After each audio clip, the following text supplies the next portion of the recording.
एक थी अलीज़ा, एक था शहरज़ाद की लास्ट एपिसोड के साथ हाजिर खिदमत। आम सी मामूली शक्ल सूरत की सांवली सी अलीज़ा, जिसने ज़िंदगी के 18-19 साल बुरे वाला के गाँव में दाल रोटी खाते गुजारे थे, यकदम उसका स्टेटस बदल गया था। मुझे ख्वामख्वाही उससे हसद महसूस हुआ, लेकिन जब वो सुभान मामू के साथ अपने घर चली गई तो मैंने शुक्र का सांस किया। कम अज़ कम वो शहरज़ाद की नज़रों के सामने नहीं होगी। उसकी तरफ उठती अलीज़ा की नज़रों में जो जज्बा मुझे नज़र आता था, वो मेरे दिल में आग लगा देता था। गोया इस जज्बे को उभारने और पैदा करने वाली मैं खुद थी। सो उसके जाने के बाद बहुत पुरसुकून हो गई थी। अपनी पढ़ाई को बहुत तवज्जो दे रही थी, इसलिए मैं कंप्यूटर के सामने बैठना भी छोड़ दिया था। शहरज़ाद उन दिनों खासा मसरूफ़ था, ताहम फ़ोन पर मुख्तसर सही हमेशा की तरह बात ज़रूर करता था। मामा अक्सर सुभान मामू की तरफ चली जाती और मुझे भी साथ चलने की ऑफ़र करती, लेकिन मैं इनकार कर देती, कभी थकन का बहाना करके, कभी पढ़ने का। मामा के तो मैके के घर का दरवाज़ा बहुत दिनों बाद खुला था। फरहान मामू भी आ गए थे और बकौल मामा के इधर बहुत रौनक थी। मैं हंसी, चलें आप मैके जाने का शौक़ पूरा करें। कभी कभी पापा भी मजाक करते, भाई इनके भाई क्या आए हैं, तुम्हारी मम्मा हमारे हाथ ही नहीं लगती। और मामा मुस्कुरा देती। वो सचमुच बहुत खुश थी। सुभान मामू का तो खैर पता ही नहीं था, लेकिन फरहान मामू भी सालों बाद आते थे। नानू की वफ़ात के बाद अब आए थे। गो फरहान मामू से वो काफ़ी बेतकल्लुफ़ थी, लेकिन जब वो यहाँ थे तो मेरे बहुत लाड उठाते थे। उस शाम जब मामा मामू की तरफ घर जाने लगी उनके, तो मैं भी जाने को तैयार हो गई। एक तो मैं बेहद बोरियत महसूस कर रही थी कई दिनों से, बल्कि जब से सुभान मामू आए थे शहरज़ाद से मेरी मुलाकात नहीं हुई थी। ना हम कहीं ड्राइव पर गए थे, ना ही वो इधर आया था। उसका कहना था कि वो बहुत मसरूफ़ है। सुभान साहब यहाँ आए हुए हैं तो मैं चाहता हूँ सारा काम मुकम्मल हो जाए, और मैंने इसरार करना मुनासिब नहीं समझा। और उस एक दिन के वक्फे से फरहान मामू और सुभान मामू दोनों ही वापस जा रहे थे। सो मामा के कहने पर नानू के घर चली आई थी। जब मैं उनके साथ लाउंज में कदम रखा तो एक लम्हे को ठिठक कर रुक गई। मेरे बिल्कुल सामने अलीज़ा बैठी थी और उसके सामने शहरज़ाद था, और दोनों ना जाने किस बात पर बेसाख्ता हंस रहे थे, और हंसते हुए दोनों के रुखसार पर डिम्पल पड़ रहे थे। मेज़ पर चाय का सामान रखा था। अंकल सुभान और अंकल फरहान एक तरफ कंप्यूटर के पास खड़े कुछ देख रहे थे, लेकिन उनके होठों पर भी मुस्कुराहट थी। मैं मबहूस से उसकी हंसी देख रही थी, जिसने अलीज़ा को बेहद खूबसूरत बना दिया था। अरे बाज़गा आप?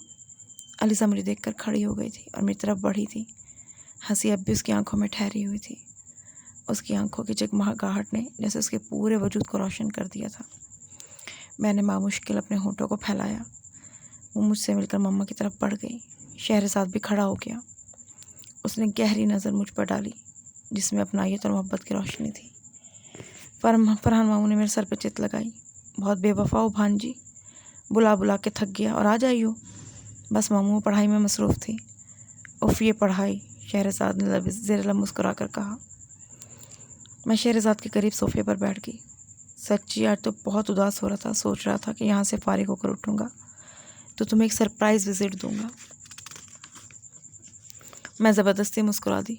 अलीज़ा ने भी कहा कि वो मुझे मिस कर रही थी, और ये क्या चाचू और अब्बू साथ में रात का खाने का प्रोग्राम बना रहे हैं। कुछ देर बाद अलीज़ा उठ गई। मैं शहरज़ाद से बातें कर रही थी, लेकिन मेरा पूरा वजूद एक अनजानी आग में जल रहा था। मेरा दिल चाह रहा था कि मैं पूछूं शहरज़ाद से, ये थी तुम्हारी मसरूफ़ियत? लेकिन मेरे होंठों से ऐसे अल्फाज निकलते तो मैं उन्हें शायद संभाल ना पाती। मैंने बामुश्किल खुद को ज़ब्त किया। पुरतकल्लुफ़ चाय के साथ ट्रॉली धकेलती जब अलीज़ा अंदर आई तो शहरी ने मुस्कुरा कर उसे देखा और फिर मुझे देखा। ये सब तुम्हारी खातिर मदारत हो रही है, हमें तो खाली चाय पर टरखा दिया जाता है। बिल्कुल, फरहान मामू ने उसकी ताकीद की। ये तो प्रिंसेस बाज़गाली के एजाज़ में है, जिन्होंने यहाँ इस गरीब खाने पर कदम रंजा फरमाया है, और मैं बस इज़्ज़त और एहतराम दरख्वास्त करूँगा कि वो डिनर भी हमारे साथ ही फरमाकर हमें शुक्रिया का मौका दें। फरहान मामू जो पूरे जोकर थे। मामा हंस रही थी। अलीज़ा, सुभान मामू और शहरज़ाद मुस्कुरा रहे थे। फिर यही तय पाया कि डिनर सब साथ इकट्ठे करेंगे और फ़ोन करके पापा को भी बुलवा लिया जाएगा। यूँ भी वो 2 दिन बाद सुभान मामू वापस जा रहे थे। उससे अगले रोज़ मामू फरहान भी वापस जा रहे थे। अलीज़ा के पेपर मुकम्मल होते ही वो अलीज़ा को लेने आ जाते।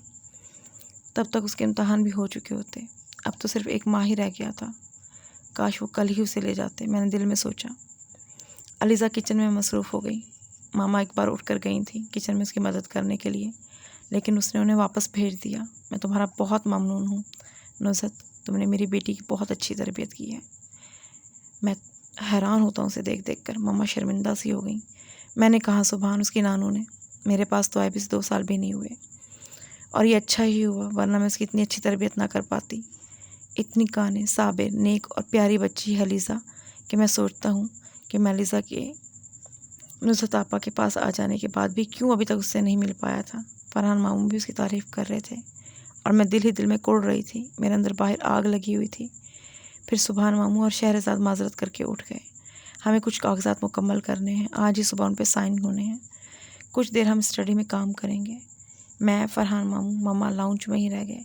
फरहान मामू की दिलचस्प बातों में वक्त गुजरने का पता ही नहीं चला। फिर पापा भी आ गए।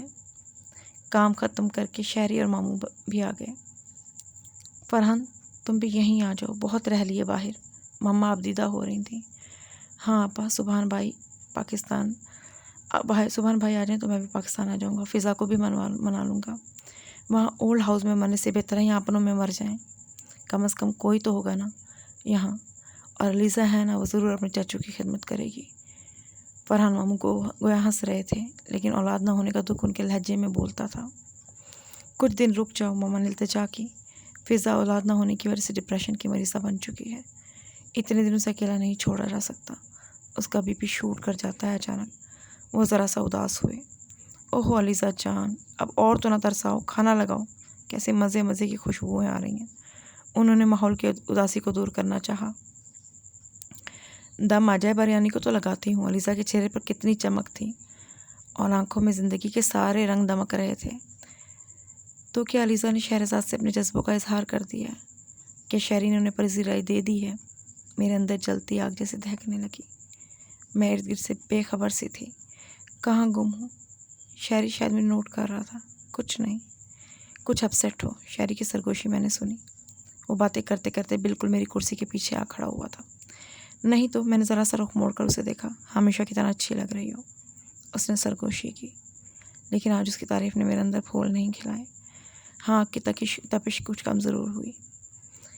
लेकिन जब खाने पर सबके साथ शहरज़ाद ने भी कहा, सच तो ये है कि अलीज़ा के हाथ में बड़ा ही जायका है। मैंने तो कई रोज़ पहले ही इसका एतराफ़ कर लिया था, और मैं जो बहुत रग़बत से बिरयानी खा रही थी, यकदम अपना हाथ खींच लिया। यह हकीकत थी कि कुक के हाथ के पके हुए एक जैसे खाने खा खा कर अब अलीज़ा के हाथ की बनी हर चीज़ बहुत मुख्तलिफ और अच्छी लग रही थी। अलीज़ा यकीनन बहुत एक्सपर्ट थी। अपने देसी खाने तो खैर वो बनाती ही बहुत ज़बरदस्त थी, जो उसने अपनी नानू से सीखे थे, लेकिन चिकन, नूडल्स और सूप ने तो मुझे ज़रूर हैरान किया था।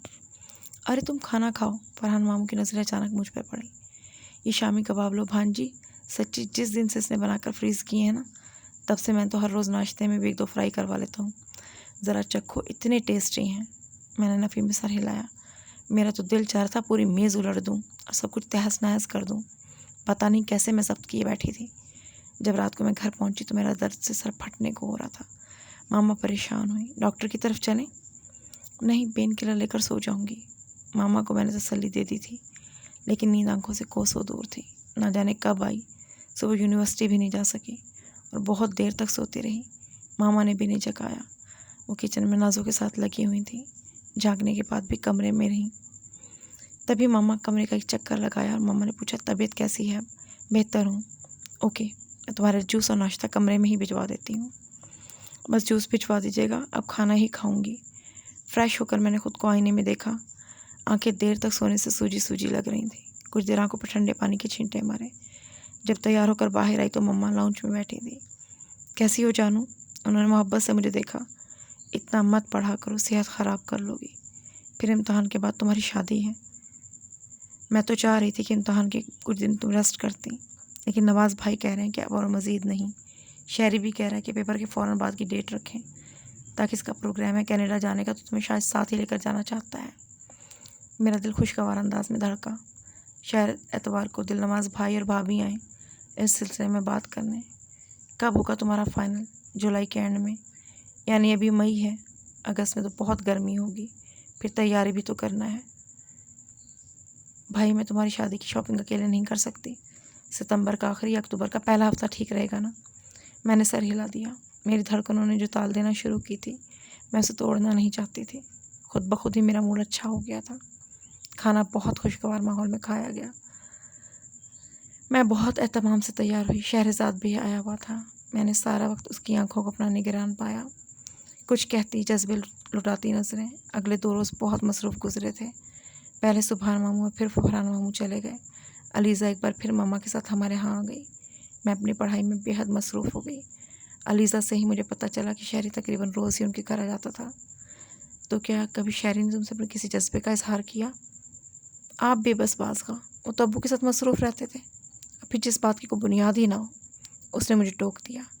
चाहिए तो ये था कि मैं खामोश हो जाती और कह देती कि मुझे गलतफहमी हुई है, ये कि इससे नहीं, शहरी मुझसे मोहब्बत करता है, और ये कि वो मेरा मंगेतर है। लेकिन मैंने ऐसा नहीं कहा, बल्कि उसकी आंखों में झांकते हुए कहा, जज्बा अपने आप को मनवा ही लेता है। क्या तुम शहरी से मोहब्बत नहीं करने लगी? पता नहीं मैं उसे क्या उगलवाना चाहती थी। अब्बू शहरज़ाद की बहुत तारीफ़ करते हैं, यकीनन बहुत अच्छे हैं। ये मेरे सवाल का जवाब नहीं है अलीज़ा, और आपके सवाल का जवाब मेरे पास नहीं है। एक खाम सा जज्बा जिसमें कोई बुनियाद ही नहीं है, उसके मुतालिक मैं क्या कहूँ। मोहब्बत किसी मोती की तरह मेरे दिल में सीप में बंद है। शहरज़ाद एक अच्छे और बेहतरीन इंसान है। अगर ज़िंदगी में कभी उनकी कुर्बत का शर्फ हासिल हुआ तो मैं तब यकीनन उनसे मोहब्बत करूँगी। शहरज़ाद अगर मुझसे मोहब्बत करते हैं तो इसके लिए सीधा रास्ता है। वो मुझे उसका यकीन नहीं है। वो आपके होते हुए मुझे मुंतखब नहीं कर सकते। बाज़गा, आपने शायद खुद को कभी आईने में नहीं देखा। अब क्यों मुस्कुराई थी, लेकिन उसकी आंखों की सतह पर नमी सी थी। तो मैं इसे अपनी खुशनसीबी समझूंगी अगर वो आपके होते हुए भी मुझे मुंतखब कर ले। बड़े इत्मीनान से कह के वो किताबों की तरफ मुतवज्जो हो गई, और मैं अंदर ही अंदर बल खाकर सोचा करती थी, मेरा नसीब भला तुम्हारी खुशी कैसे हो सकता है अलीज़ा बीबी? उसे तो मेरा ही खुशी बनना है। कमाल है, मामा ने कभी उससे शहरी का जिक्र नहीं किया कि वो मेरा मंगेतर है। हालांकि वो घंटों मम्मा से गपशप लगाती थी। शायद मम्मा ने समझा हो कि उसे इल्म है। मैं उसकी इस बेतहाशा एतमाद से जलकर उसके पास से उठ आई थी। मैं बिला वजह ही हसद की आग में जल रही थी और जल जल कर राख हो जाती थी। वो मामूली शक्ल सूरत की लड़की जो मम्मा के साथ बड़ी सी फूलदार चादर में लिपटी जब पहली मर्तबा मेरे घर आई थी, मुझे यकदम उसका हुलिया देखकर हंसी आ गई थी। वो अलीज़ा मामूली लड़की न थी, लाखों बल्कि करोड़ों के बिजनेस की तनहा वारिस। और यही नहीं, शहरज़ाद भी उस पर बहुत मेहरबान था, और जब भी फ़ोन करता उसकी खैरियत ज़रूर पूछता।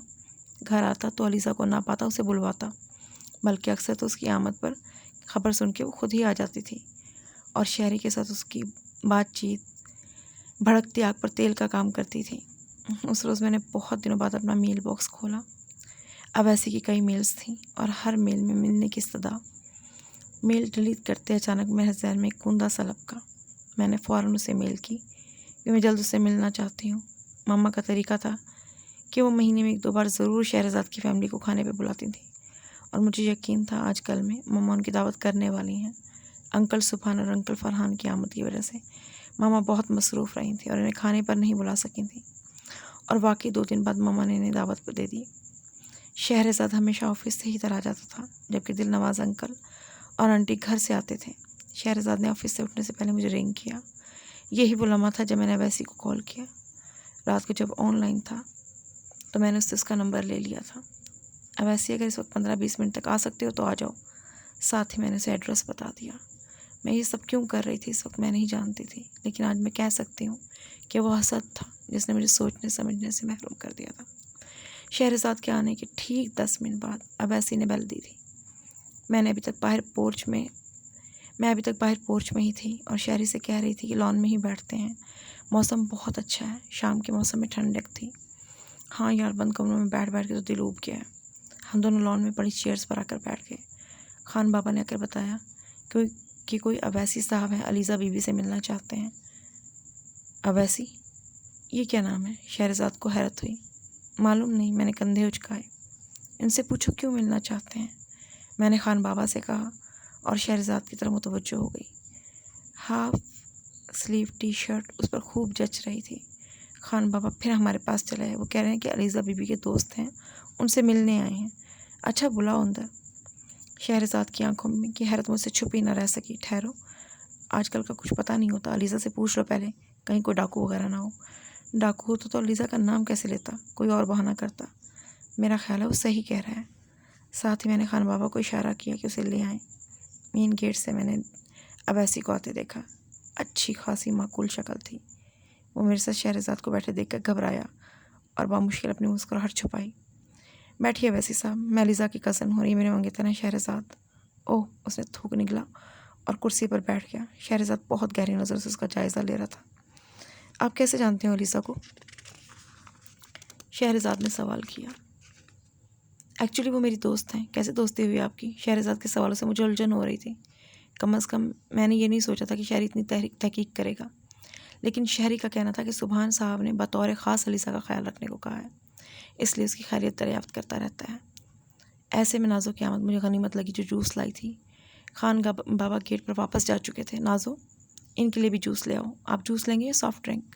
मैंने अवैसी की तरफ देखा। Soft drink. Nazo soft drink ले आओ और एलिज़ा बीबी को भी बाहर भेजो। शहरी जूस लें? मैं शहरी की तवज्जो अवैसी से हटाना चाहती थी, लेकिन शहरज़ाद ने अपना सवाल दोहराया। वो चैटिंग फ्रेंड हैं हम। ओह, शहरज़ाद की ओह माखनी खेज थी। शहरज़ाद, आप क्या खोज में लगे हुए हैं? जैसे भी दोस्ती हुई कमाल है। मैं नहीं समझता कि पाकिस्तान में भी लड़कियां बॉयफ्रेंड बनाती हैं और इतनी आज़ादी से उनसे मिलने चले आते हैं। पाकिस्तान में क्या कुछ नहीं हो रहा है शहरी, कभी टीवी देखें तो आपको पता चले। दुख होता है मुझे अपने और दूसरे मुल्कों में मुझे फ़र्क नज़र नहीं आता। तभी एलिज़ा आ गई। वो दुपट्टा अच्छी तरह सर और जिस्म के गिर्द लपेटे। उसकी पहली नज़र शहरज़ाद पर पड़ी। अस्सलाम वालेकुम, कैसे हैं? सी आंखों में रोशनियाँ सी कूंदी थी। फ़ाइन। शहरज़ाद बेहद संजीदा था। ये वैसे ही हैं। एलिज़ा ने चौंक कर उसे देखा, जो आंखों में इश्तियाक लिए उसे देख रहा था। हाउ स्वीट, तुम तो अपनी तस्वीर से कहीं ज़्यादा खूबसूरत हो एलिज़ा। क्या क्या कह रहे हैं आप हैं कौन? एलिज़ा का चेहरा यकदम सुर्ख हो गया। मैं अवैसी हूँ, तुम्हारा दोस्त। मैं किसी अवैसी को नहीं जानती। तुम मुझे नहीं जानती। अवैसी के लहजे में तमस्खर था। घंटों मेरे साथ टाइपिंग चैटिंग करती रही हो, मुझे मेल करती हो, और ये क्या बदतमीज़ी है? प्लीज़। उसने बारी बारी मेरी और शहरज़ाद की तरफ देखा। मैं इस शख्स को नहीं जानती। ये जाने क्या बकवास कर रहा है। मैं बकवास नहीं कर रहा हूँ एलिज़ा जी, आपने मुझे खुद बुलाया यहाँ मिलने के लिए। ओके, मैंने आहिस्ता से कहा। अवैसी साहब प्लीज़ आप इस वक्त चले जाएँ, फिर कभी आइएगा। लेकिन अवैसी ने कुछ कहना चाहा। प्लीज़ अवैसी साहब, इस वक्त हमारे यहाँ दावत मेहमान आने वाले हैं, आपसे फिर कभी बात होगी। बल्कि हम इस दोस्ती वगैरह को नहीं मानते। आपको एलिज़ा से दिलचस्पी है जैसा कि ज़ाहिर हो रहा है, और दोनों के दरमियान कोई अंडरस्टैंडिंग है, तो प्लीज़ सीधा रास्ता इख्तियार कीजिए और अपने वालिदैन को हमारे यहाँ भेजिए। एलिज़ा जो हरासा सी खड़ी थी चौंक गई। नहीं प्लीज़, मैं तो इसे बिल्कुल नहीं जानती। शायद आप की वजह से डर गई है। अवैसी ने मुस्कुरा के शहरज़ाद की तरफ देखा। उम्मीद है आप आइंदा भी ताउन करेंगी। फ़िलहाल मैं चलता हूँ। ओके एलिज़ा, मैं इस शख्स को बिल्कुल नहीं जानती, बिलीव मी। मैं अवैसी जा चुका था। रिलैक्स एलिज़ा, अगर तुमने इस दोस्ती कर ली है तो। नहीं, मैंने कोई दोस्ती नहीं की। मैं मुस्कुराई। ओके, मान लिया, लेकिन तुम्हारा नाम जानता है, पता कैसे जानता है? मुझे नहीं मालूम, मुझे कतई नहीं मालूम। अब उसकी आंखों में आंसू भर आए थे। वो करीब था कि रो पड़ती। और ये क्या कह रहा है? मैं इसे चैटिंग करती हूँ, उसने अचानक कहा। मैं कैसे चैटिंग कर सकती हूँ? मेरे पास कंप्यूटर नहीं है, मुझे तो कंप्यूटर ऑन करना भी नहीं आता। और आपको तो पता है शहरज़ाद, मुझे कंप्यूटर के बारे में कुछ नहीं पता। मैंने शहरज़ाद को चौंकते देखा और मुझे अपनी गलती का शिद्दत से एहसास हुआ। मुझे डिंकी को मना करना चाहिए था कि किसी के सामने जिक्र ना करें कि वो और मैं चैटिंग करते हैं।